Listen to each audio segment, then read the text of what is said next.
Okay, so I think we're ready to start. So welcome to the January 13th, 2021 meeting of the Village of Millbrook Board of Trustees. I'd like to start with the, please stand for the Pledge of Allegiance. I pledge allegiance to the flag of the United States of America, and to the republic for which it stands, one nation, under God, indivisible, with liberty and justice for all. Thank you. So can we start, Sarah, with just a roll call of the trustees, starting with the mayor? Want me to just read everyone that's here? No, just ask for the trustees that being present. Okay. Mayor Kalpe, Here, Trustee McGrain, Here. Trustee Herzog, Here. Trustee Contino, Here. thank you. Okay, so as you all know, this is our first trial at a full Zoom meeting. So I'd ask you to kind of cut me some slack here as we kind of debug the process. As far as rules of order, so the speaker has the floor, and I'd appreciate if all others muted while the speaker is on. What we'll do is have the speaker make the presentation, and then I'll open up to the trustees to ask any questions or make any comments, and then open up to the rest of the residents. I'd like to do it in that order. And I've asked Kevin to keep eye on the people in the room. If you see someone that raises their hand, expresses an interest to question or comment, that he notify us, and then we'll turn it over to that person. Tim, for some strange reason, my gallery doesn't want to work. I'm not seeing everybody at once. I click on it, but I only have 6. I'm not sure if it's because you're sharing the screen. Okay. So I'll just have to keep clicking through. Or the person can just come off mute and Yes. and ask a question. And we've got about 15 to 20 people here, so it's not too bad. Okay. So with that as background, let's start. Here's the agenda. We're going to start off with the 3 presentations. First by Deirdre, then Karen, and then by Robert Flores from Delaware Engineering. So let's go straight to Deirdre. Deirdre, you've got the floor. Thank you. Thank you all for having me tonight. I appreciate the time. Just to introduce myself, Deirdre Houston, Dutchess County Legislator, serving District 25, which includes, of course, the Village of Millbrook. So as you are probably all aware, the vaccine rollout has started. It is changing daily, hourly, very quickly, as the Governor Cuomo updates us and changes CDC guidelines change and whatnot. So where we are right now at this minute, let's say, New York State is in phase 1A and phase 1B. Residents are eligible to receive the vaccine. As of yesterday, 1B was expanded to include residents 65 and older. Prior to that, it was 75 and older. Everyone's asking that the community please remain patient. Prior to the expansion of the 10 years of 65 and older, it was 75 and older. That group included 4.2 million people to be vaccinated. And it was expected to take 14 weeks at that time. So of course the time frame has just been expanded. We don't have an update on the time frame, but it's longer than 14 weeks. Countywide, well, and statewide, but specifically to Dutchess County, our demand far exceeds the current supply. Again, I can't say it enough. Everyone's just asked to be very patient as the rollout has been slow. County blames the state blames the federal government, but at the end, it is our residents who don't have the vaccine, which is the most important thing. Of course, we want to get everyone vaccinated as quickly as possible and get vaccine available. The federal government has announced that they were holding back the second dose. So if you had received a first dose, they were holding back your second dose to ensure that it was available. And they've announced, as of, I believe today, if not yesterday, they're going to go ahead and release all the doses to get as many people the first vaccine as possible. So hopefully that will alleviate some of the bottleneck and get people vaccinated more quickly as more doses come online. I know they're looking at the Johnson & Johnson vaccine, which has not been approved yet. It's a single shot, but that is planned to be approved by the FDA at the end of the month. So hopefully in the next 2 weeks, more vaccines are available and we can get more people vaccinated. Currently countywide, there are no more appointments available. You cannot schedule an appointment until the county receives confirmation from New York State about when we will receive our vaccine allocation. We are out of vaccines countywide. Everything that we have has been spoken for. We don't know when we're getting more from the state. As you probably all heard last week, the state only received 300,000 doses and had to allocate that to all the counties and of course the city of New York. So it just comes down to supply and demand, right? The demand is high and the supply is low. In the meantime, the county has opened 3 vaccine sites. The first and probably the most convenient for most of us in the eastern side of the county is going to be at the middle/high school in Dover. It is on Route 22 in Dover. The second site is at the Poughkeepsie Galleria, more specifically the former JCPenney building. Our store is a vaccine site. And then Dutchess County Behavioral and Community Health on 230 North Road in Poughkeepsie. Those are the 3 county vaccine sites. Additionally, Dutchess County Behavioral Health is partnering with Northern Dutchess Hospital, and that will be at the Health Annex on Montgomery Street in Rhinebeck, and that will also become a vaccine site. To keep up to date, there's a website that you can go to to see when vaccines are available and to help schedule an appointment.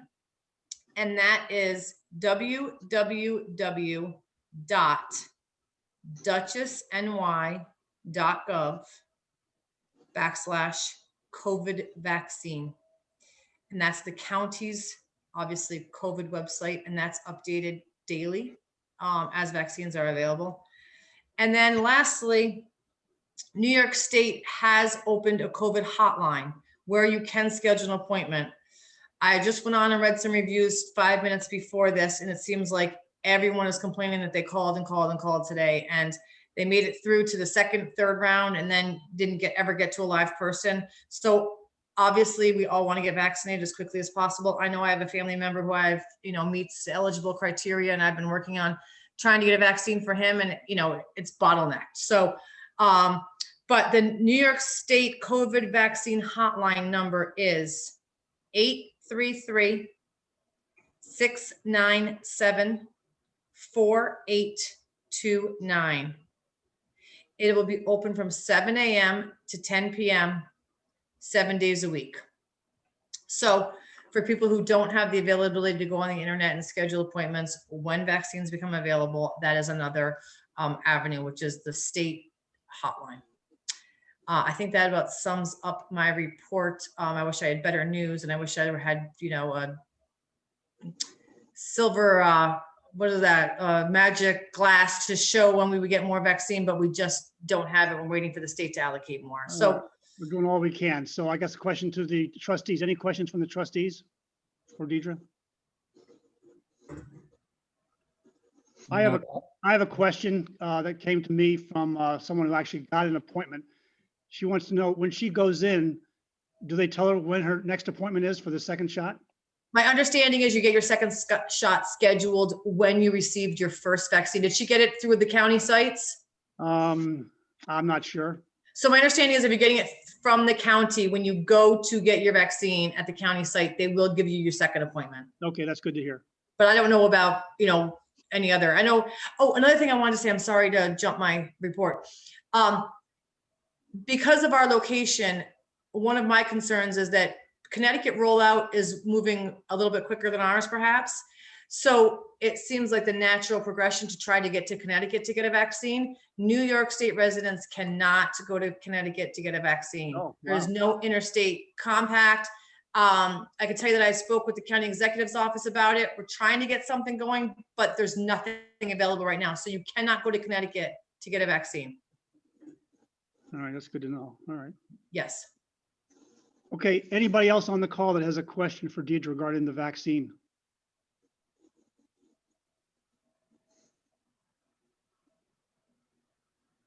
Okay, Deidre, I really appreciate you spending the time to give us the update. Please keep us posted. As you said, we all know it's very dynamic, Yes, I will send emails as, if I hear of anything, I'll send you guys all an email. and I'll pass the word around as much as I can. So thanks for the update. Great, thank you. Okay, have a good evening. You too. Okay, next we have Karen McLaughlin. Now I asked her to just give us an update of the finances for the village and her outlook for the rest of the fiscal year. So Karen, go ahead. Okay, thank you very much, Tim. My report is kind of a 6-month report. It's a financial review and considerations for the 2021 fiscal year. So for the bigger picture, as we are 9 months into the global COVID-19 pandemic, local governments are going to be hit hard in 21 and 22. New York will see a decline in the state revenue by about 17% from pre-COVID revenue projections. The New York State Employee Retirement System and the State Police and Fire Retirement System will see a lower return on investment for funds and a higher contributions from the municipal employers for 2021. And the comptroller's office is projecting, again, that will rise in 2022 as well. So what does that mean for us? That means we'll need to monitor budgets more frequently, more carefully throughout the year, analyze trends, make changes, anticipate issues, and not be taken by surprise. And a solid, well thought out budget will balance effects on services, municipal staff, and taxpayers. So I put together a little bit of where we ended up last year and where we are to date and where we are going. So last year we finished the year with a few major over budget items in the part-time police salaries, highway paving, snow removal, street lights, payroll taxes, and medical insurance. So these combined with some other small items totaled $107,200 in over budget expenditures. So current year to date, over budget expense items are attorney services, the public information contractual expense, the Thorne Building contractual expense, the highway garage, the highway supplies, and the New York retirement annual payment. So currently 2021 budget has about 45.5% remaining. Overall, this forecast appears adequate.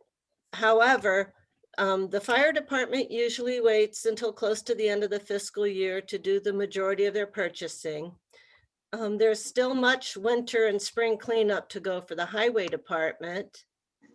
With police reform and new state mandates, the police department will be challenged with man hours, equipment, and supplies.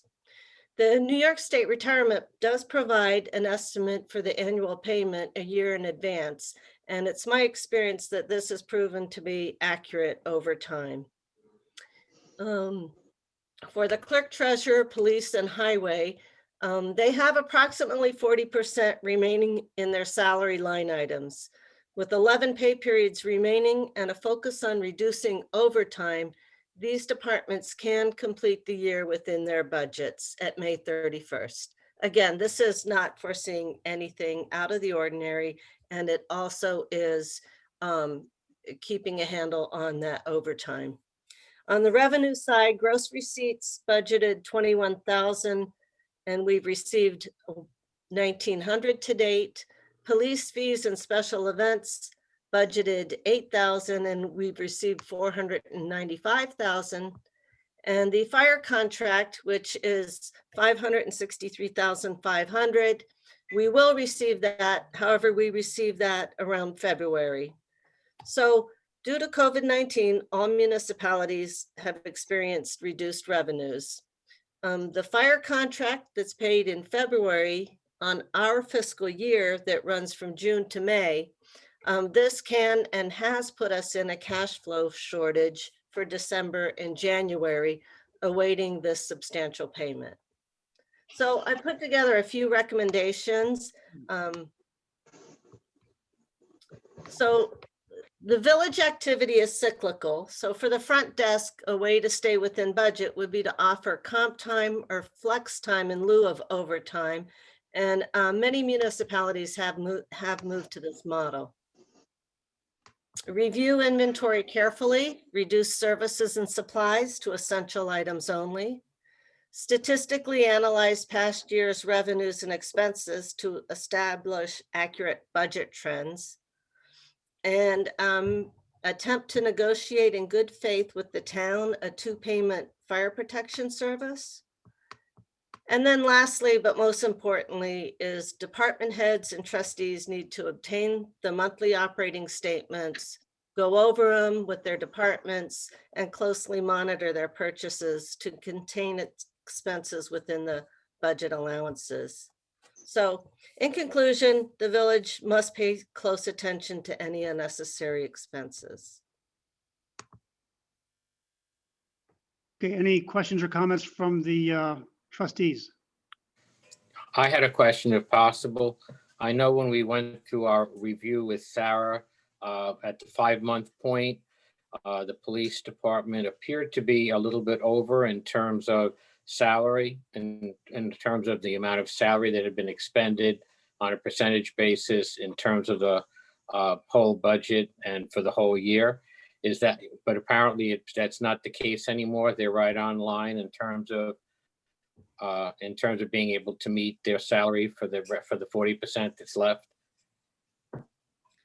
So that's kind of difficult in that their hours are vary. They're not like the same.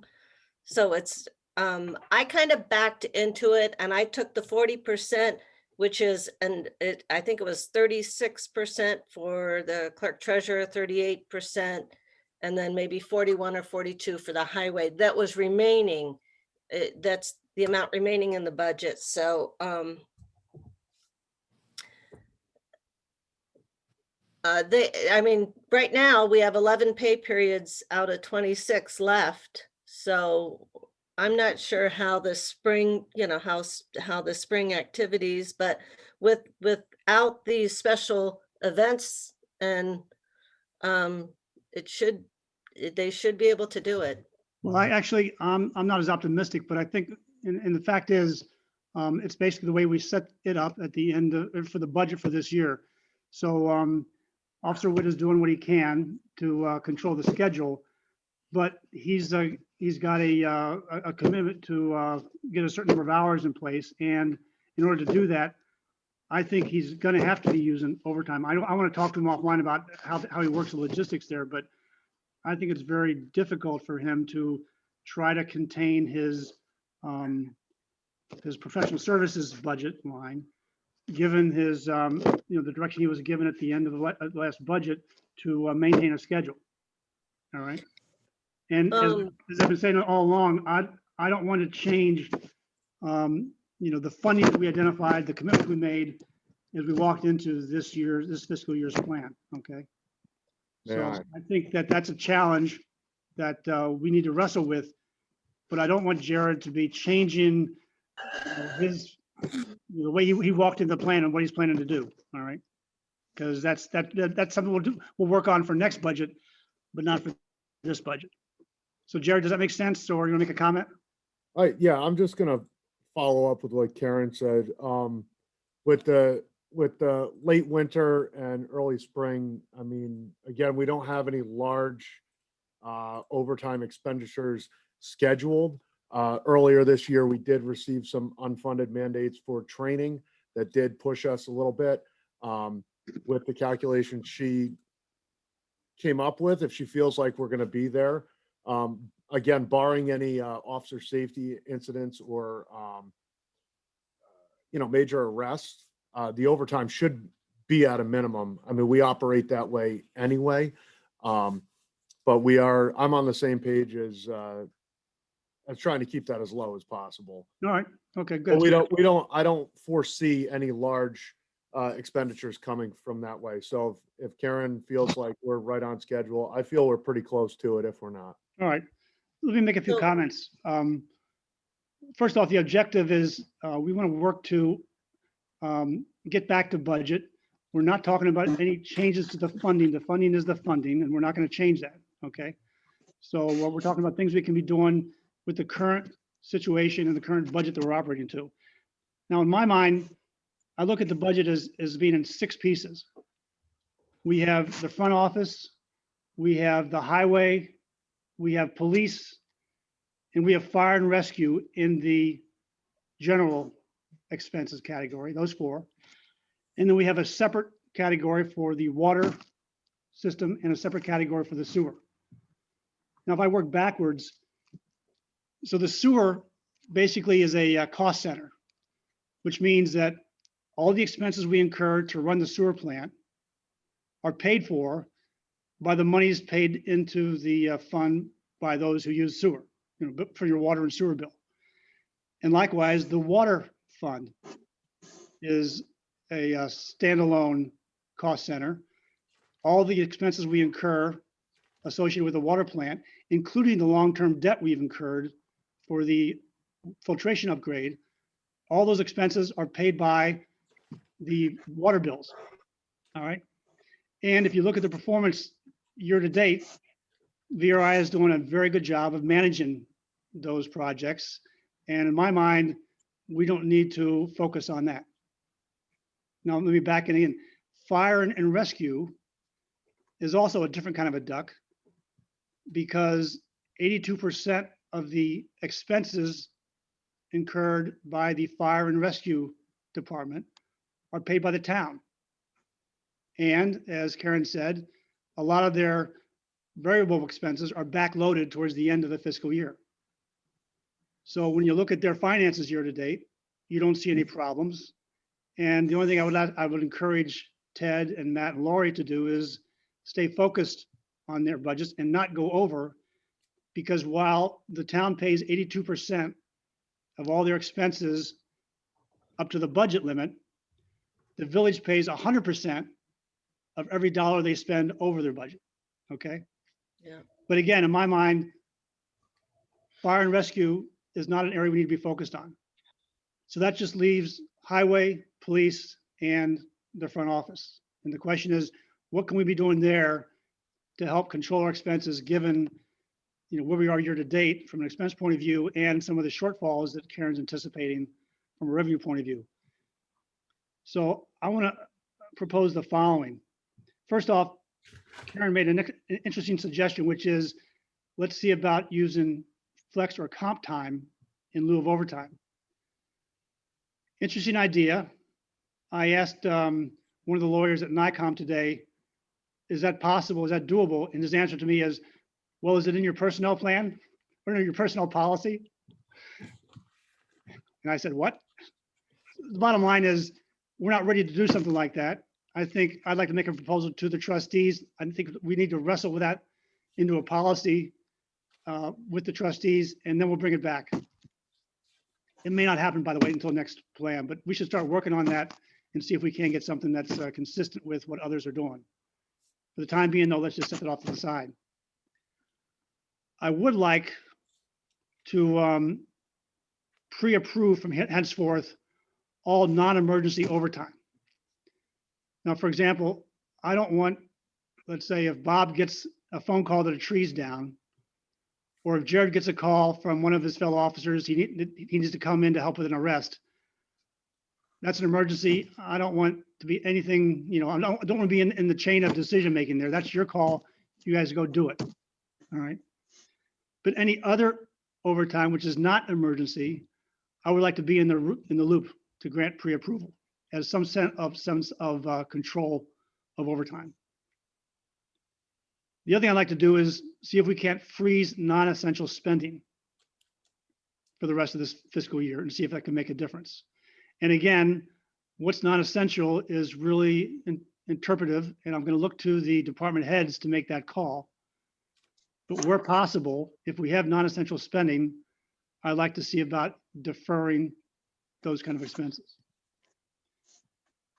The fourth thing I'd like to talk about is we have approved a replacement of the oil burner that supplies heat to the office portion of the village hall. Bob got quotes. We got assigned it to Pentec, $13,000. And that's within the budget on that line item of $15,000. So we gave the go ahead. Just so happens over the holidays, both burners went down. And so I was able to spend some quality time with the guy from Pentec while he was servicing the burners. And he said, oh, by the way, I'd like to wait for warm weather in order to replace that burner because I could have it down for 2 to 4 days. You could be without heat. And he says, I'll make sure the thing keeps running until then. But my preference would be that we wait until warm weather.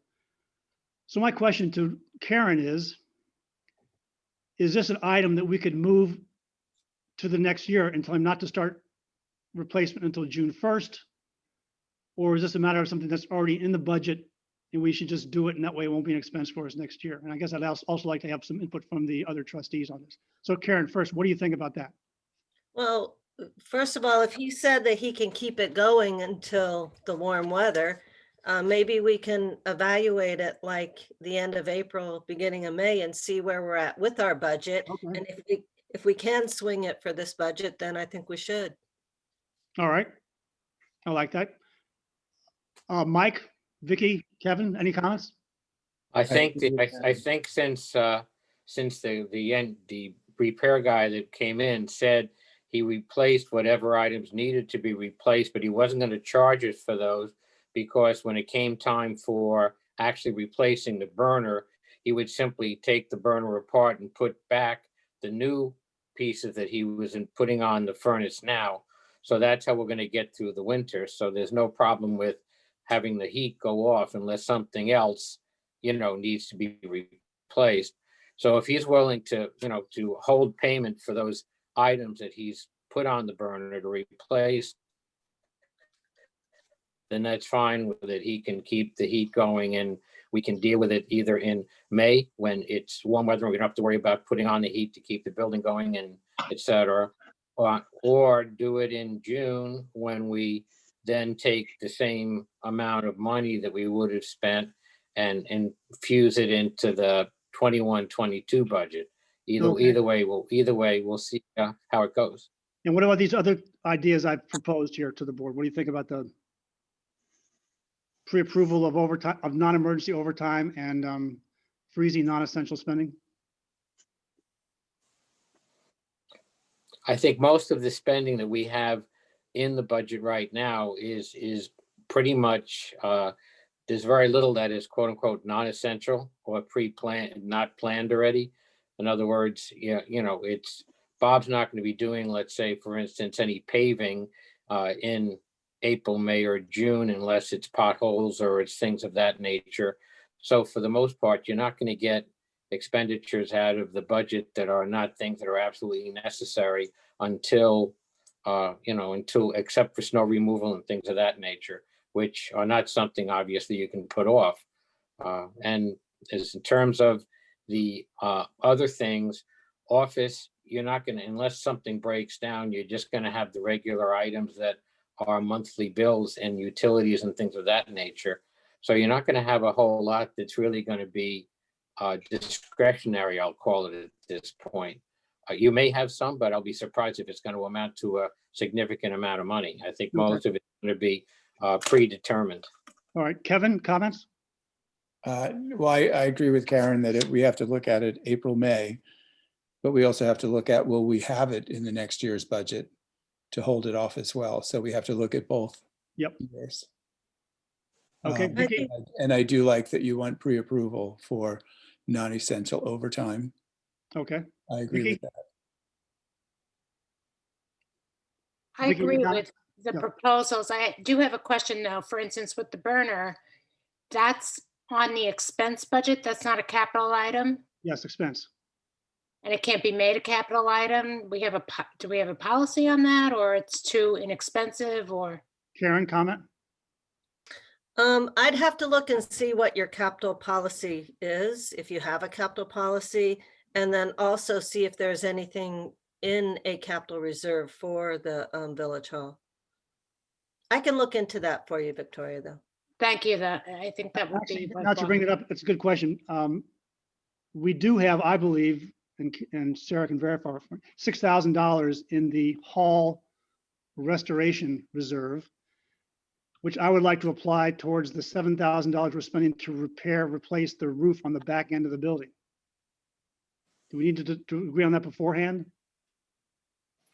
I don't think so, because we've already awarded the bid to be able to have them do that repair. So in essence, we've already approved it. It's just a matter of when it gets done. Right, And we've approved the expenditure. I just want to make sure that we don't pay the invoice until we've moved money. And Karen, please verify this, that there's $6,000 in the reserve for Village Hall restoration. And we have to move that money over into the A fund so we can actually use it against that roof repair. Okay? But did you authorize when you did the resolution to do the job, did you say you were going to use the reserve fund? Of course not. I don't know. I forget. So, all right, so you'll just need to pass a resolution that you plan to use those funds. And then at the same time, you can do a resolution to transfer it to the general fund for the expense. Okay, good. So if you could just verify with Sarah that there is 6,000, I'm not just streaming that, and then we can get the process going maybe at the next meeting. Okay, So given that a Bob Colacola, then can you contact Pentec and tell them about this, that we'd like them to wait until like May or maybe June? Sure, not a problem. Okay, good. All right, any other questions for Karen? Thank you. Let's move on. Robert Flores. Welcome. Hey, Ted. Hey, Robert. Restart. There I am. You got your pretty pictures up here. Go ahead. Okay, so I think some people are familiar with this. The project's been going on for better part of the year. And before that, we were in design and grant application mode for it. As of yesterday, your drinking water is going through your new filtration plant. And what you see there on the left is a picture of the inside that shows the series of filters that it goes through. And this goes back to a mandate from the health department that your water receive additional filtration so that you can deal with remove crypto and giardia from or potentially remove crypto and giardia that might be in your water supply. And so the picture on the right shows the building from the outside, and you can see what's in there. So it's a big milestone yesterday. The water is now being treated, and the system was put into operation. So that gets us really close to the end of the project. And just so everybody remembers, the project included rehabbing the water tank the previous year, and now building the water filtration building with the filters. And your fourth picture, bottom right here, shows the new pumps, or at least sort of a picture of one of the new pumps. Right, depending on everybody's views looking at, but your existing water plant had two pumps, which are basically all the water that goes to the village passes through those pumps, and they got replaced as part of the project. So you have new equipment, and you have better equipment, and all good on the drinking water side. Good for another 100 years, right? That's what we knock on wood and all that, right? So anyway, it's good. I think Scott's on the line, but he's at operator for the first day, and that first day is always the one that everybody's got.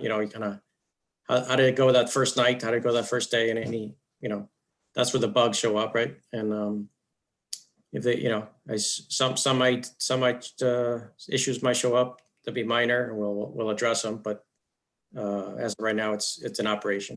So we're already regarding completion sign off by the health department, and So the health department was at the site yesterday, and we sent them a completion certification on the engineering side. And they typically come back with a list of a few, some items they want completed before they sign off. So we're waiting for that list, their list. And then, of course, on the construction side, we're generating a punch list for the contractor in terms of what's required to close it all out.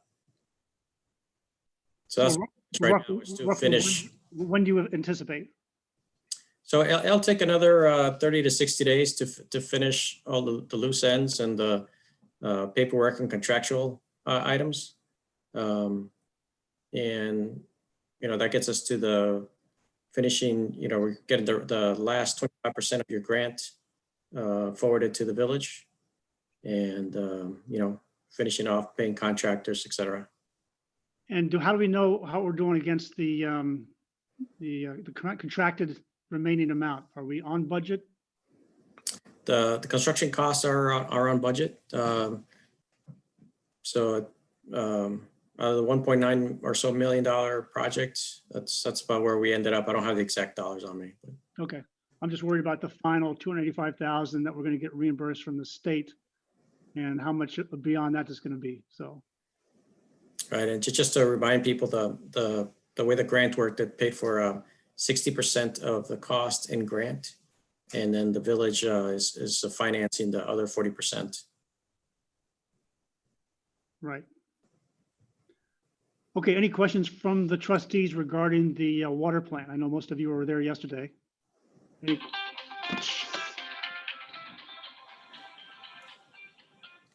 Would you please turn off your cell phones?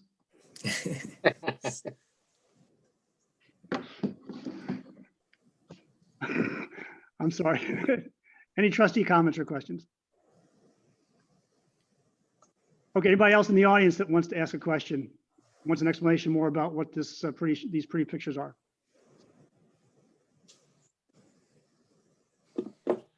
Okay, good. Robert, then let's move on. Next step, you're going to talk about the sewer upgrade proposal, right? We want to get some work going here.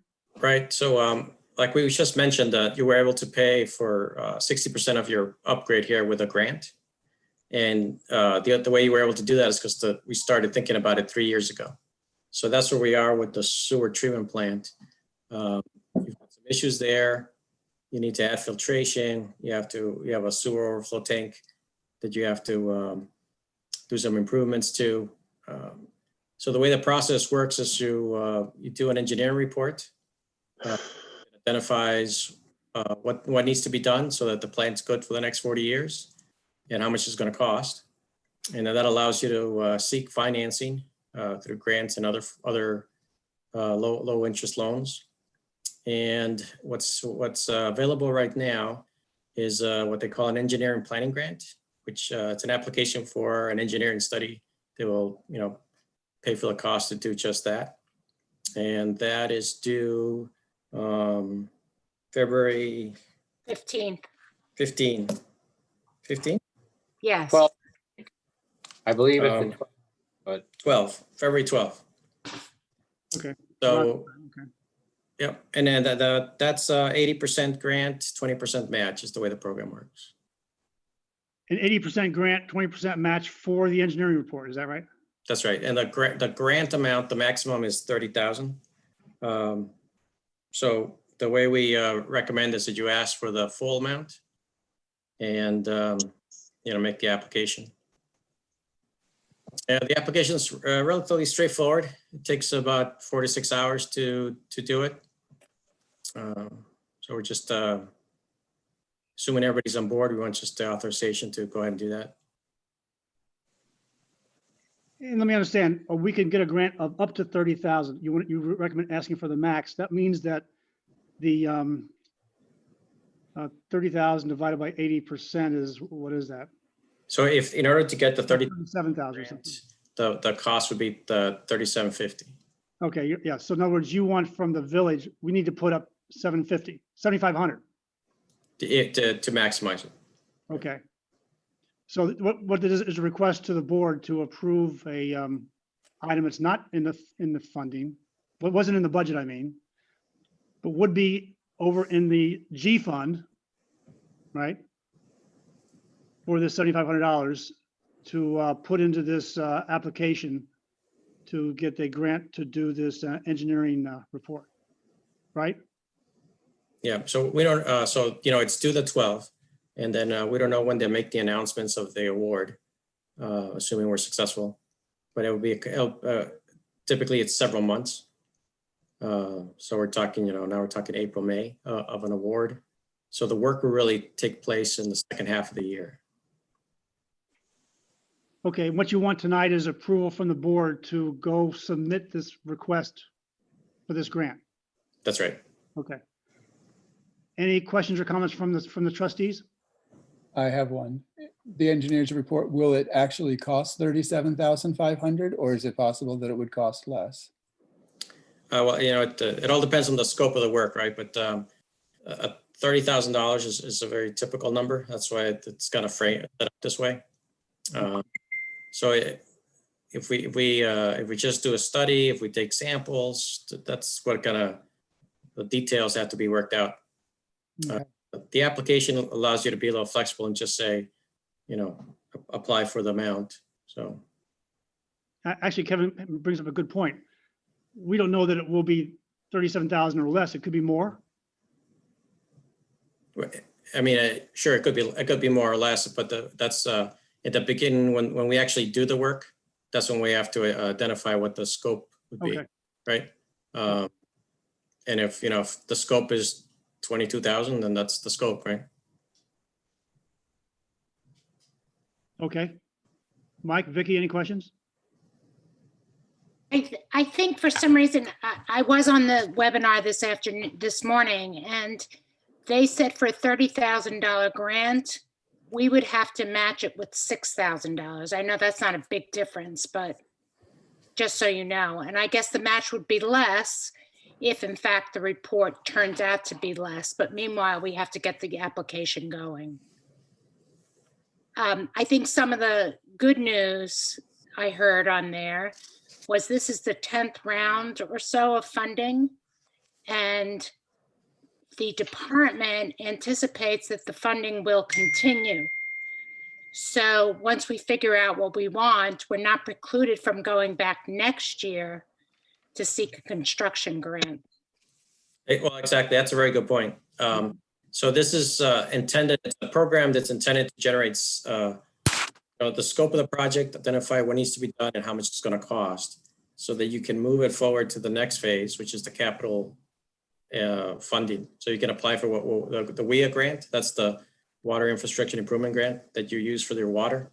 There's a similar program on the sewer side. And so this sets, if you're successful completing the engineering planning grant report that gets submitted, approved, then you're one step ahead on the next round of capital cost grants. Mike? Yeah, I think in terms of this is really crucial that we plan ahead. We may not see anything more than our $6,000 in costs for being able to get this started. But if we don't do this, the funding for these programs, for the WIA grants and for the others, as Robert has pointed out, has been in place for 10 years, but it's not indefinite. And if the state has significant financial difficulties 2 years, 3 years down the line, which it could, you never know, then this is the very kind of thing that you can see go right away. When we first started looking at getting a water treatment plant grant and with the like, we weren't even eligible because the state was not granting to us based on our median income in the village. And I was told when I first came in 2012, you're really not eligible for any grants, so you better get ready for a long haul. That changed by 2014, 15, but it can just as quickly go in the other direction because this is not federal money, this is state money. And it's, you're not gonna have it guaranteed for any extended length of time. So I'd say apply now while you can. And the engineering part, as has been pointed out, is absolutely essential to apply down the road for the construction aspect of it. All right, good. Actually, I think this is federal money being administered by the state, Mike. That's what It they may were be, talking it may be a about today. combination. It may be a combination, but I know when I went to Washington and talked with people in our senator at the time, I know I was told that basically the only funds that were coming out that we would be able to go through would be the Department of Agriculture, and that changed. But it was not necessarily just federal money. There might be a mix there, but I know the federal government is not the only source of where this money's coming. It may get, it's a mix. The advice we always give our everybody is that you need to be ready, right? And ready means you have a plan in place. You know exactly what you're going to do and how much it's going to cost, and it has an engineering stamp on it and that kind of thing. So when these grant programs get kicked out, you know exactly what to apply for. All right. It's a legitimate application. It's not just pie in the sky, and that's how you successfully end up getting grants. All right, so given that, I'd like to propose a motion that we authorize Delaware Engineering to apply for a grant, and that we know that this may come back as a cost to us of up to $6,000 to $8,000. Is that a fair motion to make? I'll second that. All those in favor? Aye. Aye. Thank you. Okay, so Robert, please go forward boldly, make that February 12th date, and keep us posted. Okay, will do. Thanks. Anything else, Robert? That's it on my list. Okay, we're going to move on then. Thank you. Thanks. Okay, next, we have the vouchers. So for the general fund, we have vouchers totaling $40,367. For the water, $17,599. Sewer, $12,055. And capital projects, $398.50 for a total of $70,420.73. Can I get a motion to accept the vouchers? I'll make the motion. And a second? I'll second it. All those in favor?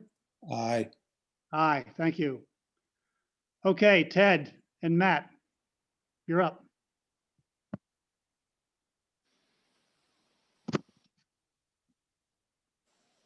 As soon as you come off mute.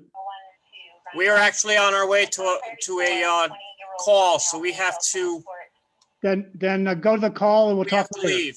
That's fine. Thank you. Yep. Good luck. Just look at the data. Don't see anything that's outstanding there. Okay, let's move on. Okay, Jared. Whoops. What is this? Oh, the annual report. Oh, golly. Okay. It always amazes me. So these guys are almost averaging 2 to 3 calls a day. You see that? 820 calls for the year. Oh, jeez. We are so lucky to have the volunteers of the Millbrook Fire Department. That's just unbelievable. Okay, moving on to the police department. Jared.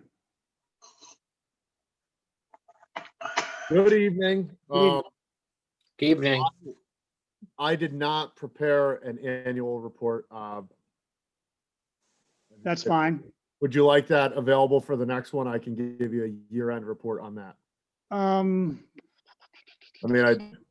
I personally would like to. I just it slipped my mind, and well, then if you'd like to, that's fine. Sure. I mean, I'd like to see the data, but I don't want to cause you unnecessary work. But if you'd like to do it, then I'd sure like to see it. So yes, please, when you get a chance. No, it's only a matter of tabulating the 12 reports that I gave last year. So it's not a lot of work. Okay, thanks. As you can see in front of you, we handled 123 incidents for the month of December 2020. Notably, I'm not going to read them all because it's here in front of everybody. Sure. Some of the big ones, we did issue 20 of the parking tickets because we're out enforcing the snow ordinance, along with Bob from the highway, who's given out more warnings than is probably necessary. We are out enforcing that Okay. that ordinance, which again, for the public's sake, is no parking on the village streets between 1 a.m. and 6 a.m. between December 1st and March 31st.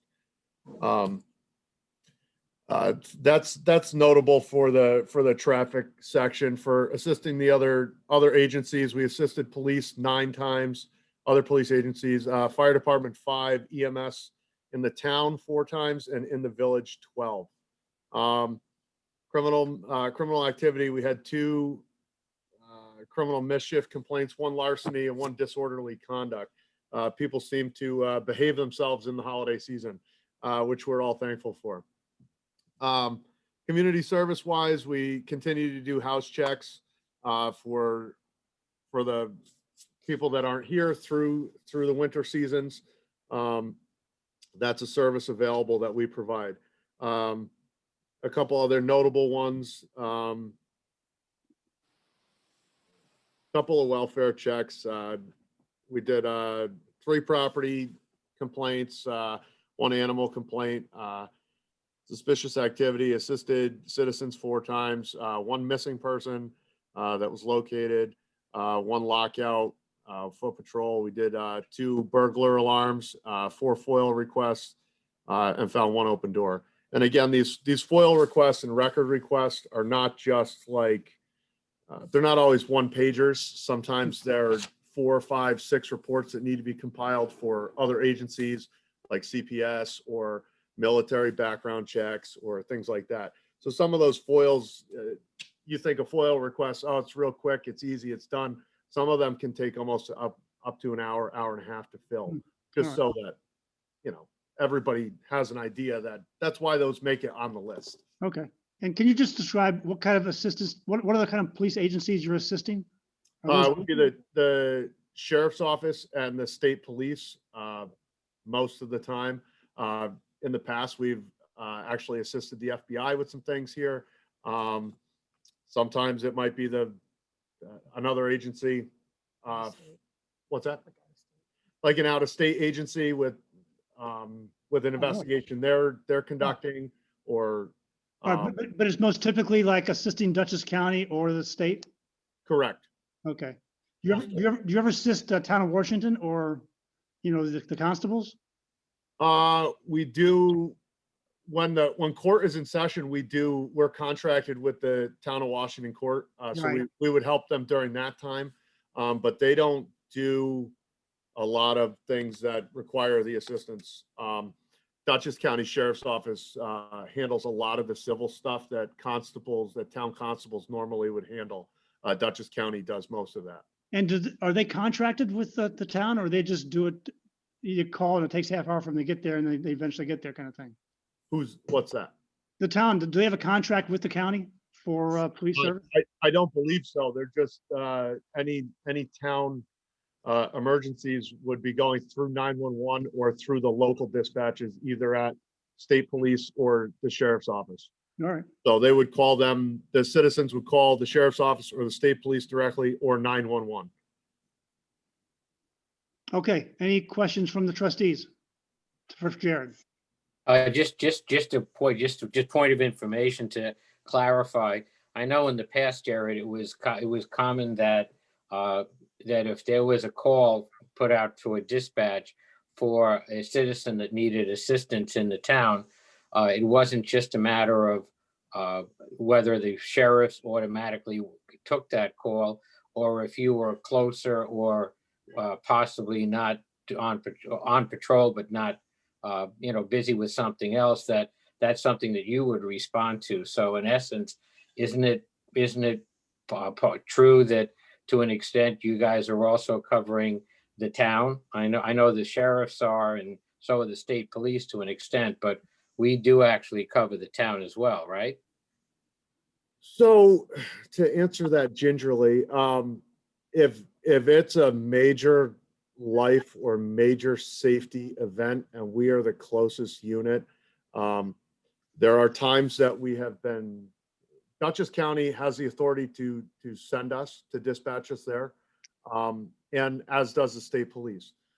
So there's times where they will dispatch us to, we'll say, I have one in my past here that was a violent physical domestic on the other side of 343. So you had the village on this side and the violent physical domestics on this side.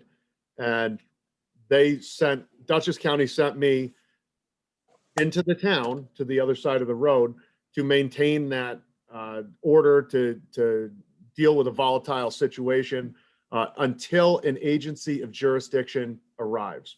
So often we are sent by the state police or Dutchess County 911 to maintain or hold down a situation that is dangerous or life-threatening until an agency with jurisdiction arrives, whether it's the sheriff's office or the state police.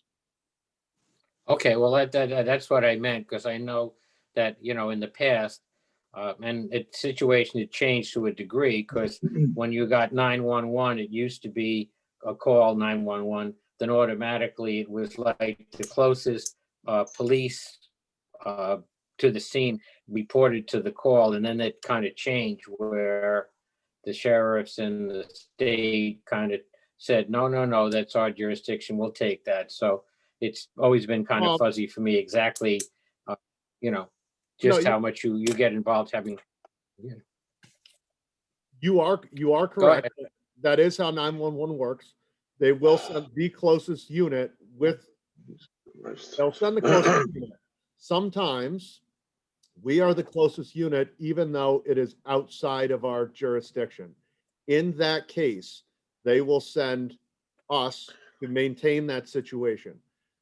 If a call is in the village, we most likely are going to be the closest unit, number one. And number two, we as an agency are not in a habit of giving away calls. Within the village of Millbrook, we have the same police authority as the sheriff's office and as the state police. So if it's within our means and our expertise as a department to handle the case, we will handle it.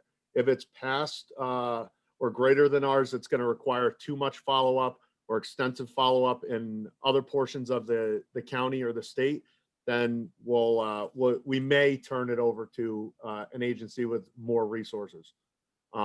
But like you said, when you call 911, you're getting the closest unit in the village. 9 times out of 10, it's us. Sometimes we are sent to close locations in the town. Okay, Kevin, any questions? No, I'm good, thank you. Vicky?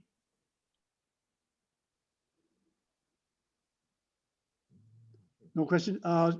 Between Jared and Mike, can you guys give us this update on the police reform and consolidation activity? Yeah, I was going to get to that. I was just waiting to see if you wanted me to do it now or later, but I'll do No, it why not now. now? Why not now? Basically, the stakeholder group that we have, that are citizens who will be helping to formulate a plan which has to be submitted to the state by April 1st. I'm hoping our first meeting is going to be next week, either Tuesday, Wednesday, or Thursday. I give those dates out because it's I've already spoken to Jared, and he indicated those were the after hours that he was on duty when he would be available to be able to meet as part of it. I've contacted Mike Murphy and need to contact Derek Davies and June Gleason, who are the other members of the stakeholder group, and find out their availabilities so we can meet either Tuesday, Wednesday, or Thursday of next week. Probably be a Zoom meeting, I would imagine, and I'll have to coordinate that.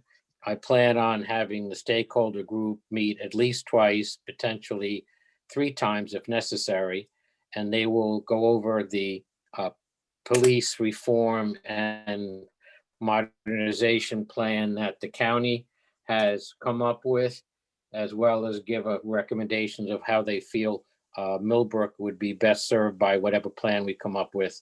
And that needs to all be done, as I said, by April 1st, but I hope to have a plan put together, coordinated with the group that I'm talking about by no later than the beginning of March, so that the board can look at it, make recommendations, make changes, and be ready to send it off to Albany by then. So Okay, good. that's the long range. Are you satisfied with the number of people you have for this stakeholder group? I think it's adequate. Okay. We've made multiple multiple queries out to the community saying, if you want to be part of this, let us know. With very little response, and I've called other specific people to invite them. So we have a diverse group of people, as the state had suggested and the county had suggested. So I think we have a good group to be able to make a plan that's going to make sense for Millbrook, and that was quite Okay, important. all right, thank you. Any residents on the call have a question for either Officer Jared or Mike? Okay, if not, then we'll move on to highway. Thanks, Jared. Bob? Yes, okay. We cleaned the village lot on Church Street and Route 44 in anticipation of the big storm. The reason for doing that is when we remove snow, we need a place to put it. And we use those lots to dump the snow. Salted roads in preparation for that storm also. Cold patch potholes, we replaced the backhoe batteries. We did have the 26-hour snowstorm, 18 inches of accumulation. And following that, we had storm cleanup, snow pile removal, clearing, catch basin tops, etc. We came in for a second storm event, which lasted 6 hours and 5 inches of snow and ice combination, and also followed that with storm cleanup. We cleaned the trucks and did some repairs to our plows and sanders. Took down the Christmas decorations and stored them in the garage at the rear of the village hall. Took down the tennis nets and locked the courts for the winter. Put up a shelf at Village Hall. We began picking up residents' Christmas trees and bringing them to a farm in Dover for recycling. Filled the dog bag stations. Began taking down the village MBA Christmas trees, which are now all down and taken to that same recycling area. Wait. Let's go backwards. Did you fill those dog bags or did you empty them? No, we filled them.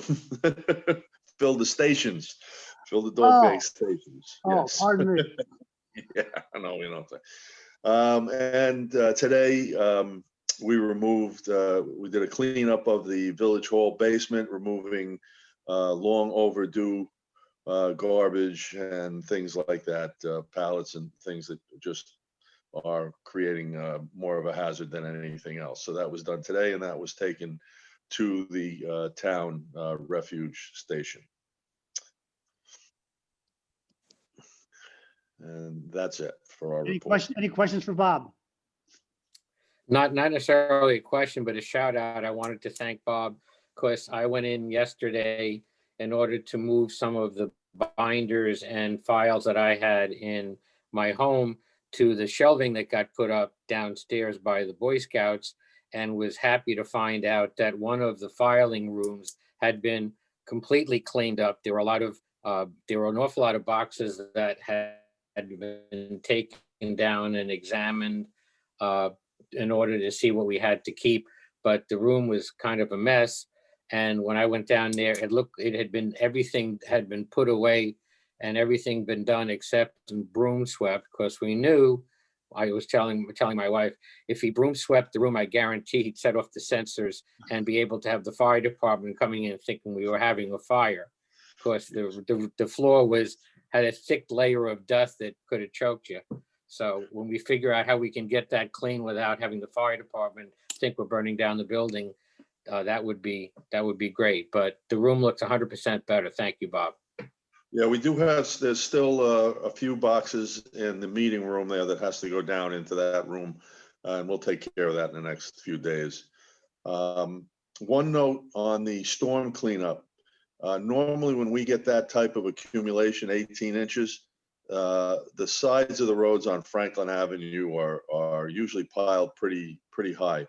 And that's when we bring the town in overnight to help us with the removal of the snow with their trucks and loader. This time we kind of anticipated it getting warm, and we were able to avoid a big expense on the snow removal. And village residents were a big help because they opened their own pathways to their stores. And that avoided us having to remove that snow at a pretty big expense. Well, we really appreciate you thinking through that, given the outlook for the weather improving, that you saved us that extra money. So thank you so much for that. And hopefully we're halfway through and we haven't used a lot of salt. We've been good, knock on wood.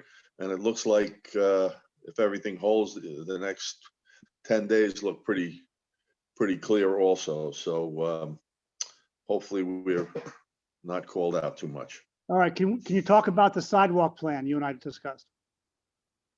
Yes, we're going to, the mayor brought up to me about looking into getting an engineer to give us a comprehensive report on doing repairs on the sidewalks that have been buckled up from the trees on Franklin Avenue. We've tried to maintain them through other measures, but eventually they just become so bad that they have to be taken care of, along with, unfortunately, the trees, because that is what's causing the major problems.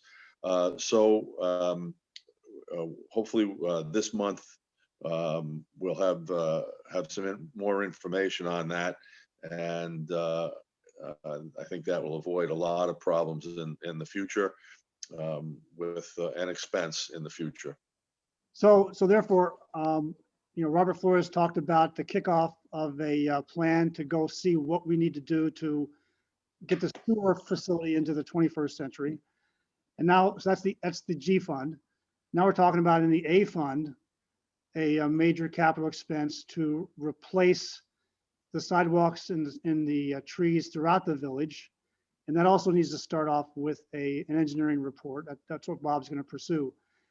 My question to Mike and Vicky is, from a funding point of view, we just heard Robert Flores explain to us how the first thing you got to do is go get the engineering report. Are there monies available for us to be able to get some sort of partial payment grant for the engineering report for this activity? Or is this kind of a thing that is not that, I want to say, scientific, and that is just a matter of which sidewalks to replace, which trees to take down, and go from there? I mean, I guess I'm looking to you guys, what should we be doing here? You go first, Vicky, go ahead. Sure. I haven't uncovered anything specifically for planning, although there is a TAP grant coming out of the State Transportation Department. Again, it's federal money that the state is administering. There have been other rounds of it, and the department is convinced that the application will be available soon. But I think that's going to be focused on your construction needs as well as landscaping, but as an accessory to that. So there's no need to hold Bob back to say, wait to get the engineering report until we've got some funding for that. We should just go forward and get that report. The only options that I am aware of that are possibilities, and I would say they're long shots so that we shouldn't hold Bob back, is sometimes both the federal government and the state government do programs through individual members of the legislature that allow them to give out the funds from their body in small amounts for things like reports. But again, you have to wait till that budget process is finished. So the state, it will be April. The federal government, probably not till October. I think it makes more sense for Bob to just go forward at this point. So Bob, the only thing Mike has uncovered any other sources of funding, but I just haven't. Okay, fine. So Bob, the only thing I'd ask is, when you go find somebody who's willing to do that, can you get from them an estimate? How much is this report going to cost me, kind of thing?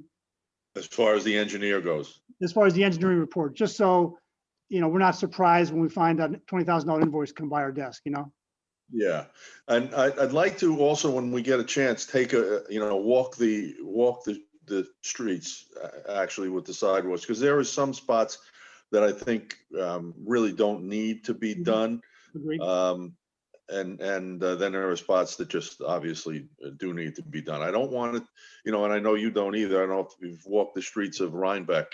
The sidewalks are absolute, some of them are 5 and 6 inches high because of trees. And we're not at that point, but I can see it, it could get to that point. So, Well, it's a safety hazard as far as people walking the streets. It doesn't conform to ADA as far as the entrances from the sidewalk into the streets in a lot of places.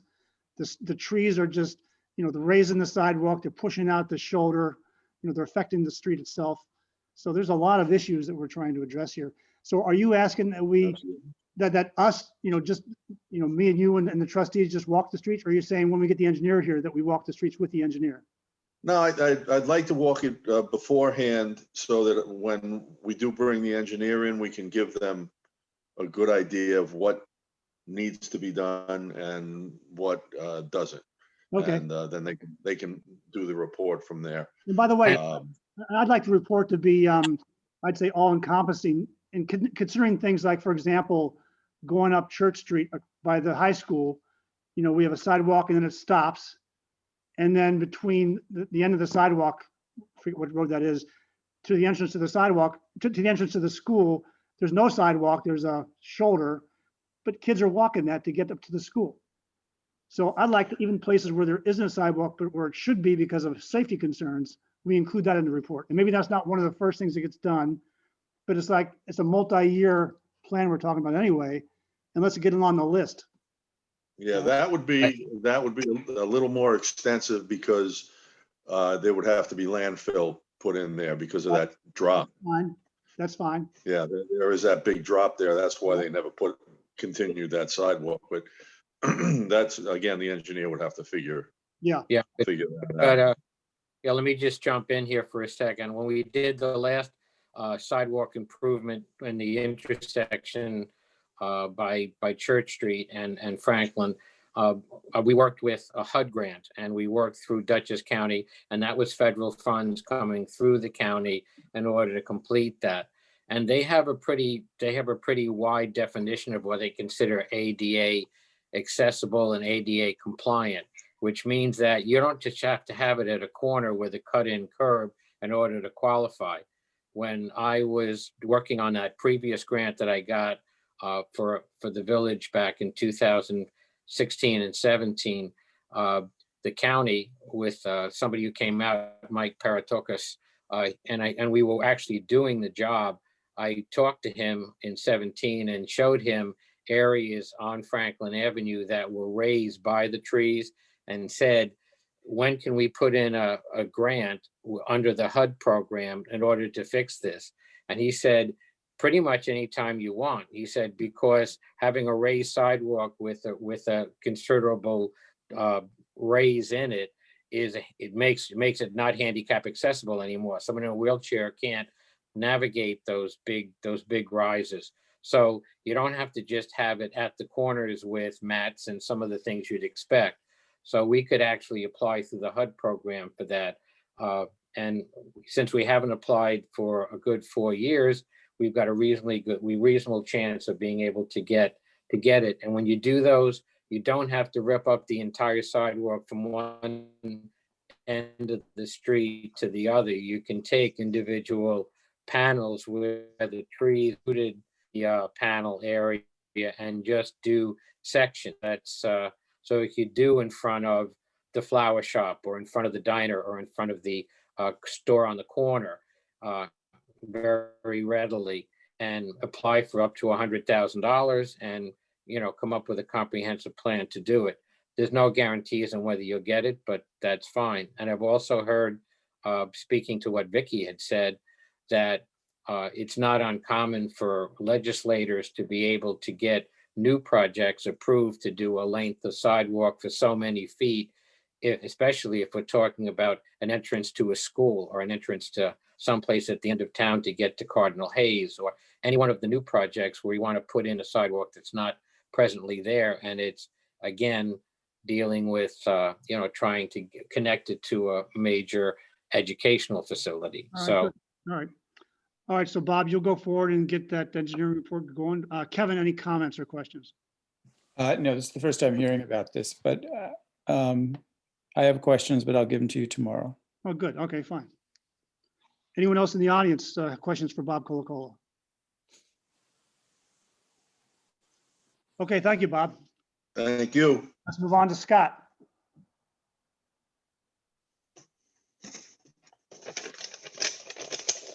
All right.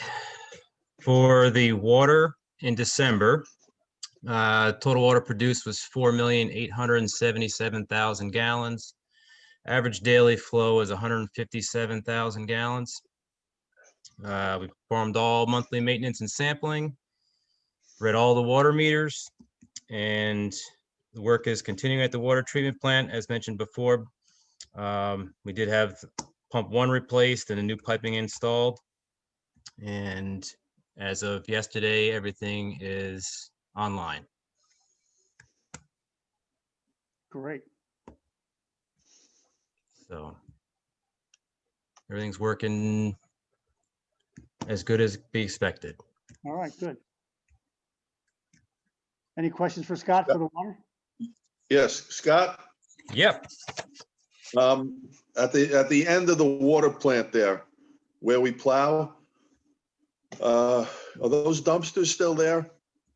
There is a dumpster there, but now they're putting up the fence. So Okay.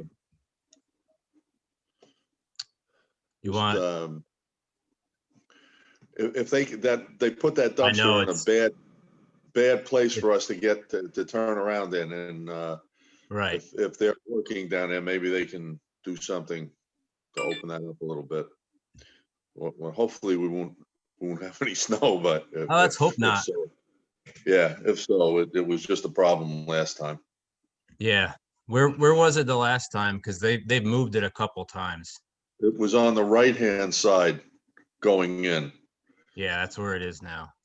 Yeah, the left-hand side was fine, because we Okay. were able to turn around in there, but Yeah, I where think it is on the now, left, it's on the left and that big storm, right? yeah, Yeah. Yeah, they've since moved it. it's no big deal, but if they are, if they're moving it around, maybe they can leave it, put it more to the left-hand side. Well, then any luck, it'll be out of there in a week or two. So, Well, then, okay, then that should be But- fine. yeah. All right.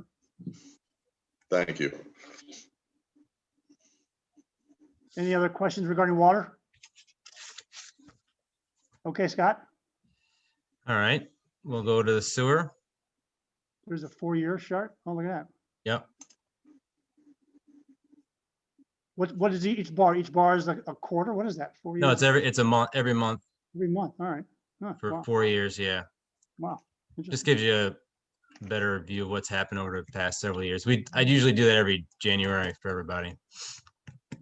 Nice trend the last 6 months. All right. Yeah, we're going down, which is a good thing. Absolutely. Okay, sewer. All right, over on sewer, total effluent flow is 6,269,466 gallons. Average daily flow is 202,241. Precipitation was 4.4 inches. And performed all monthly maintenance and sampling. And that's it. Why was the flow so high versus the last 2 months? 18 inches of snow and 2 inches of rain all Oh, at once. okay. We got hammered down here. It was nice to melt the snow off the roads, but we got it all. So Has to go somewhere. yeah. All right. Any questions for Scott? No, I do like the trend of it going down for the sewer treatment plant as well, in terms of, despite the huge number for December, that, the inflow is definitely trending in the right direction also. So less leaks and more secure manholes are helping out. Yes, they certainly are. All right, good. Oh, and here's a 4-year trend for the, oh, all right, nice.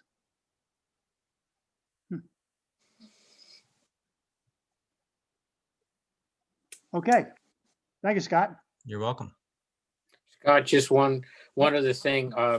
I have the annual inflow management report for 2020 that we got in November. It looks great. Thanks very much for your hard work in getting all that in to the, to where you had to send it for our speedies permit. And it's going to be in the office for any of the trustees that want to look it over. It's extensive, but if you haven't looked at these on a regular basis, it's really eye-opening because it takes you back not just through this past year and some of the things that we've done with maintenance of infrastructure and and numbers on things that you may not know, but also the fact that it's quite detailed, and it's something that if you haven't read it before, it would give you a real wide-eyed view of exactly what Scott does on a regular basis. So I highly recommend it for Vicky and for anyone else who hasn't gotten a chance to read it yet. Okay, where is it in the office? I have it. I had it at home. As mayor, I went through it, and I've got the paper copy, but it's something that could be uploaded to any one of the trustees so they could get it on their own computers if they wanted to, or have more copies made. Okay. All right, good, thanks. Sarah? Good evening, everybody. I have the treasurer's report for December 2020. I'm going to read from the top 4 accounts. So for the tax account ending 12/30/2020, we have $275,690.60. General fund, $17,167.23. Water fund, $58,356.68. And sewer fund, $76,992.94. So if you scroll down to the bottom, you'll see Village Hall restoration. So you'll see that $6,000 you were asking about, Tim. Oh, yes, good. So that is there. I do have a copy of the resolution, so we can look that over and see what we're meant to do with that for that reserve fund. Okay, and the question is, do we need another resolution just to include the designation of that $6,000 to go towards the payment for that roof, right? Right, it's for a capital improvement, so I'd have to look. Right now I don't know, but All right, fine. get over, yeah. But that's if it need be, then we can bring it up at the next month's meeting, right? Right, yeah, we can certainly come up with something. And then just going up to the top, always like to watch the Bedrock well account. So the balance there, 51,700. Yep. Okay. And roughly how much additional expense do you see us receiving for the completion of the water filtration upgrade? I know we're going to get the additional grant from New York State of 285,000, right? Right. And the remaining grant from Dutchess County of 19,000. Right. Yeah. And so when we combine that with this 51,000, are we still in good shape to pay the bills expected to still come to us from both Milnes as well as the electric guys? Yeah, according to the spreadsheet, we will still be ahead. All right, good. It was like 40,000 or something like that. All right, so then the only thing I worry about is unexpected overruns. And I Right. just wait to see. And then also the timing that, Right. The invoices come in and it still takes us 2 weeks to get whatever grants required to say from New York State, you're done, here's the money, right? Right. Okay. Yeah, Osterhout actually called today looking for payment, but we haven't received the pay app from Delaware yet, so. That's a good trick. Sent to Delaware. All right. So I did email the operating statement, so you guys check your emails, you'll see that in there. Should be current to date. I plan to meet with the senior account clerk on the 20th. I think we're going to talk about the resolution for the SIB for the police. I believe it's on this list here. So I did solicit 3 banks. I solicited the Bank of Millbrook, M&T, and Salisbury. Bank of Millbrook came back at 1%. M&T said they would be like 4%, so they were going to be a no bid, and I got no response from Salisbury. Okay. So is the bond, there it is, okay. All right, so here's a resolution for an SIB bond to fund the remaining portion of the new police car, right? Do I have to read this whole thing, or what's the story? Can I just summarize it? And I guess this may be a question for Ian. Yeah, you can summarize it. It's a bond resolution authorizing the issuance of a statutory installment bond to finance the purchase of a new police department vehicle. It's a bond resolution, so it's got to be adopted by at least 2/3 vote of the entire board. And yeah, I mean, if you want to just summarize it, the amount that it authorizes is the issuance of $35,326 in bonds. What you're going to do with that is issue statutory installment bond for that exact amount that's going to be paid off over 4 years with 4 installments. You know, the rest of the paperwork Sarah will take care of. She's got, but I mean, I guess that's Okay, about it. so you said for me to summarize it, but I don't see that I could do a better job than what you just said. So basically to the board, I'm going to say, here's a resolution, dated today to fund the remaining part of the new police car. We have some money in the reserve that we're putting up front. But this is a resolution to cover the remaining amount, which is $35,326 at a rate of 1%. Sarah showed you on the previous table what that was based on. And I'm going to go all the way through. Ian's discussed the time. And I'll go to section 9. This resolution, which takes effect immediately, shall be published in summary form in the Poughkeepsie Journal, which is hereby designated as the official newspaper for such purpose, together with a notice of the village clerk and substantially the form provided in section 81.00 of the local finance law. The question of adoption of the foregoing resolution was duly put to a vote on roll call, which resulted in as follows. Mayor Colby, aye. Trustee Herzog? Aye. Trustee Contino? Aye. Trustee McGrain? Aye. The resolution was thereupon declared duly adopted, January 13th, 2021. Okay, Sarah? Yep, that's great. Thank you. So that's all I have in the world of treasury. Okay. Moving on to the building department. The building department, so for the month of December, we collected a total of $985.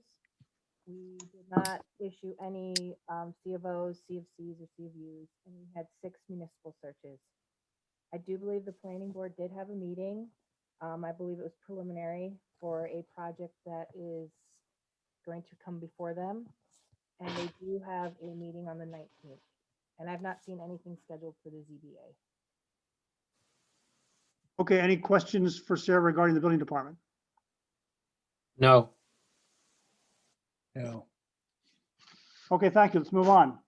Okay, Ian, anything to report? I don't have anything to report. Still trying to contact the attorney for Thorn to try to close that. So I'll still keep pushing to schedule a closing on that. I haven't heard anything.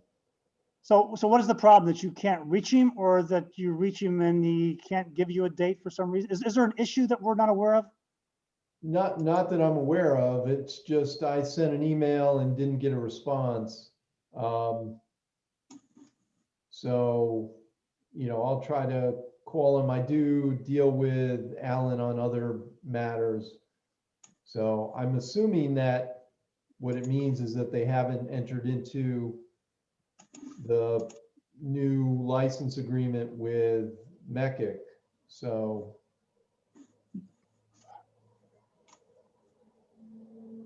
Okay, so I'd appreciate you following up with Alan on that, just to find out what's the hangup and why we can't get this thing closed. And in parallel, I think I'll call George Whalen. Maybe he's got a perspective that I'm not aware of. I can't believe it's the Mecca contract, to tell you the truth.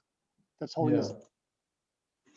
What I call that a red herring, it seems like to me. Anyway, okay. Okay, that's one thing. Second question I have for you is, we spent a lot of money over the past year trying to get rid of these trusts, right? Which were audit issues that the state controller's office flagged us for a couple years ago. Where are we with these trusts, and what does it take to get these things off our books? you're talking about this hate trust and Lamont Christmas tree trust. Right, 9 partners. So I've got to refresh my memory.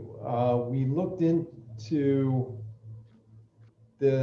try to determine the origin of these trusts, how they were set up. We were able to find that out on one of the trusts. I can't remember. I think it's Lamont. There's an estate filed in the Dutchess County Surrogates Court. The will created this trust. Well, I'll tell you what, instead of going through the details, could you just go back and just refresh where we are? And I'd just like to have a plan, you know, from a legal point of view, in terms of what's a plan that we could execute to fix this audit exposure that we have still. What did the comptroller's office say? I have to go back and refresh my mind on that, because that was even longer ago than when we were doing all this investigation of how to get rid of it. So I don't know. I'll go dig it out and provide that to you. Okay, I can look into what was done and give you an email summary and what. I know Joe Rochford was involved primarily in this. Do any other trustees know anything about this in terms of where it was left, or if they heard of any closure plan?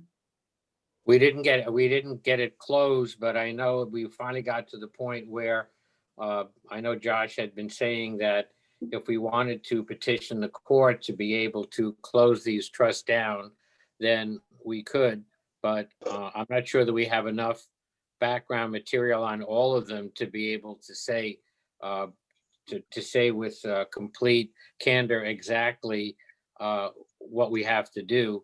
And we ran into the problem of the incredibly high legal fees to be able to take the hate trust, the Lamont Christmas tree trust, and be able to put them in the A fund, and combined, they are not going to pay you more than close to $18,000. Right.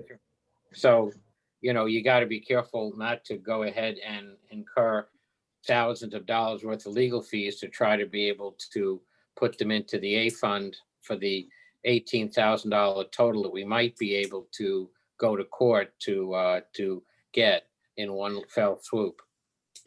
That's that's the issue that you have, and it's a little bit more than that. The 9 Partners Trust, and my recollection is we couldn't figure out where the money for the 9 Partners Trust came from. The other 2, I think we did. And you raise a good point that to go into court to, get an order from a judge to say that these funds are no longer restricted and you can use them. I'm not hearing any audio. I don't know what's. Yeah, Mike, we can't hear him. You've been phasing in and out with your audio on your end. There might be a problem on your end, but go ahead, Ian.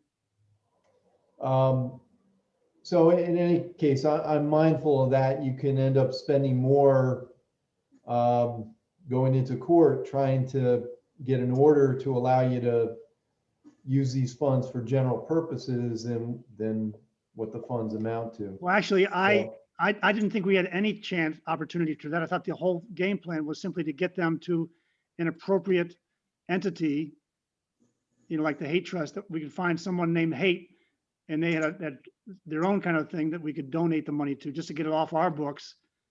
It was never going to be of value to the village other than to clean up this audit exposure we've got. Yeah, right. So, Uh, I don't know. If you're, So- yeah, financially, you're saying it's probably best to leave it alone.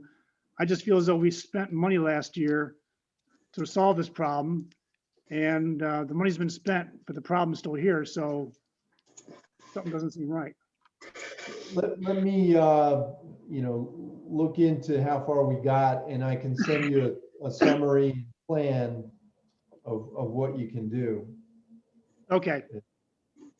Yeah, I guess don't spend a lot of urge of energy on it, but if there is something that we can do, I'd like to do it to get this thing over with, but anyway. Kevin, did you have something to say? No, I'm sorry, but No? I think that if you talk to Josh, that he might have more insight. Okay, so I appreciate the follow-up there, Evan. Ian, sorry. Yeah, I'll get back to you certainly before the next meeting. Thank you. Yeah, one other observation, I believe at our last meeting in 2020 that Joe mentioned that the Thorn Trust for 25,764.95 was something that that the 501c who wants to be able to take charge of the Thorn building was looking into trying to get that money for the Thorn building itself, and they were dealing with some reverter clauses and other things that were slowing up that process for them. But it's, since obviously we're not going to be doing any substantial repairs to the Thorn building ourselves, then that can just sit there. That's the only other one that doesn't really need our attention. Yeah, in general, though, and just for the sake of cleaning things up, it doesn't do us any good being there. And if it can help somebody else, an appropriate entity, we should try to get the money over to them, Oh, absolutely, especially with the Thorn Trust. If there's anything we can do to facilitate on making it easier to be able to sign that over to the 501c, Mhm. sure that speaking for myself, I'd be happy to try to comply with the 501c to make that happen. Okay, well, let's wait to hear back from Ian. We'll go from there. All right, thanks. All right, moving on. Let's go to trustee updates. Deputy Mayor Herzog. At this point, there's not a whole lot to update. My primary focus is going to be to try to get the committee for the police modernization reform, going, which will take a couple of months. I'm already asked the people from highway, from police, and from fire to update for the emergency management plan, and I'll do an next to and itself to check on all the contact information to make sure it's up to date. And I think by our next meeting, that should.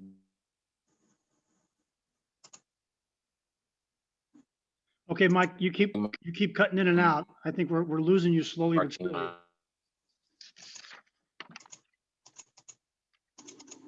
We may have lost him completely. Okay, Kevin, any update?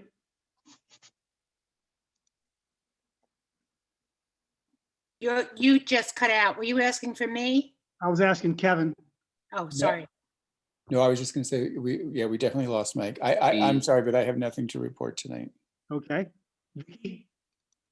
I have nothing specific to report, only that I will continue to investigate the different pots of money that may be available from the higher levels of government for our sewer and sidewalk projects. Great. And really anything else that I notice that we might want to look into. So excellent. Yeah, appreciate that. And then you are going to close with the MBA on this on the decoration plan for next year, right?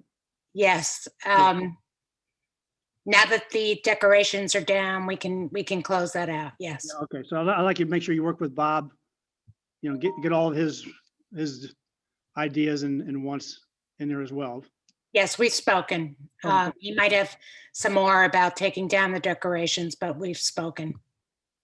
All right, so anyone else in the Okay. audience that has a question or comment? I'm sorry, could I just ask what was that you were just speaking about? Discussing with Bob the decorations for the MBA? Vicky? Oh, Kevin, we were just putting together a memo, which I sent you a copy of in its draft form. I can send it again, of just all the information that I could gather around what we do, what the MBA does, et cetera, to put the Christmas decorating of the village on and take it off. Okay. So I would love your input if there's things you want to say, so I'll send it to you again. And before I shut it down, we'll speak. Yes, please send it to me and we'll speak, yes. Okay. Tim, I'm back. I don't know. I've ended up getting cut out here about 6 times tonight. So can you hear me now? Yeah, we can hear you. You just have, it's a very, what's this word? A tinny kind of a, your voice is not normal. Something about your connection must not be too good. All right, and Gonna lose. I'll ask again, any Great. residents on the call, anyone else in the audience that has a question or a comment? Okay, that's what I'm hearing from you right now too. Hi, Tim. Yes. I Okay, just want, hi, I but just, just in case. Okay, Karen, go ahead. yes, I just wanted to remind the board that we are in budget season and that budget requests will be going out to the department heads soon. And also that the tax cap is at 1.31% at this time. 1.31, wow. All Yeah, right, so it's gonna be tight. 1.31. Okay. That's about $13,000 on $1 million levy. Yep. Okay. All right. Any other comments or questions from the audience? All right. So as you see there, our next meeting will be Wednesday, February 10th at 6 p.m. Hey, Tim, Yes. I don't believe you guys approved the minutes. Did you guys do a motion for that? So you are also very low No. in volume. I think what you said is, have we seen the minutes? I don't believe you guys approved the minutes. I didn't see the minutes. Did you send them out? Yes, I did. Oh, Yesterday. yesterday? Yes, I Yeah. did. Yep. Okay. I didn't have a chance to look at them. Okay. Have the rest of you looked at it? Yes, Vicky? December and last week. Correct. Yes. Yes. I totally missed it, but do any of the trustees have any comments or corrections they would like to make? No corrections for me. I don't have anything. Oh, Okay, well then, will someone make a motion in a second to approve them? I'll just abstain because I haven't read them. I'll make the motion to accept them. Second. action. All those in favor? Aye. Thank you. Second. And I'll abstain. Aye. Sorry for missing that, Sarah, but That's all right. we had a quorum that agreed to accept the minutes as published, so thank you for that. Okay, with that, I'd like a motion to adjourn I'll make that motion. in a second. I'll make the motion. All those in favor? Well, we don't have a second. Mike made a Oh. motion again. Mike's on delay. We need a second. I'll second. Thank All those you. in favor? Aye. Aye. Aye. All right, thank you very much, everybody. I was very happy with the way this went. I'll take any comments, critiques as a postmortem, so we can do better next month, but thanks so much for attending. Thank you. Good night, all. Good night. Thank you. Bye-bye.